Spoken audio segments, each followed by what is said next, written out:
Hey guys, today we are going to be creating a clay pinch pot animal. To start off, I'm going to take my clay and separate it into two pieces. The first piece is going to be for the body of the animal, and we're going to shape that into a pinch pot. So starting off, I'm rolling my clay into a nice smooth ball, and then I will press it into a pinch pot. Using my thumb, I'm going to push it about halfway into that ball and then take my pincher fingers here and pinch while I turn the ball in a circle. Notice as I turn, it starts to open up into a pinch pot. Once I have it opened, I can then shape it and smooth it to my liking.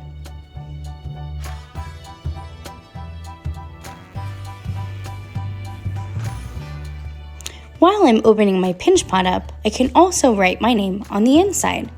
Taking a thin tool, I can carve my name or initials inside.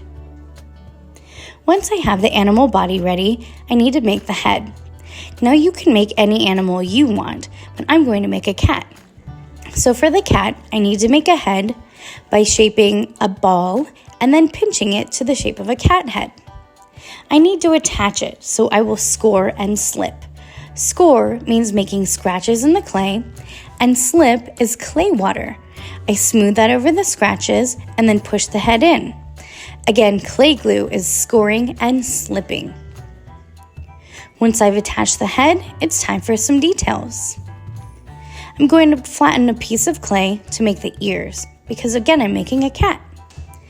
Cutting that flattened clay into triangles, I need to attach those ears using slip or clay water.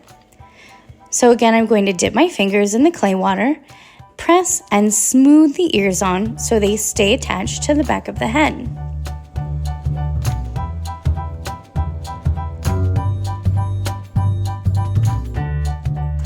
Once I've attached the ears, I can take my tools and draw a face. Now keep in mind that once the clay is fired and dried, you can always paint or draw your details. So I'm going to keep my face simple. Now that I've shaped and smoothed my clay pinch pot, I have created my pinch pot animal out of clay. Thanks for watching. Don't forget to like and subscribe.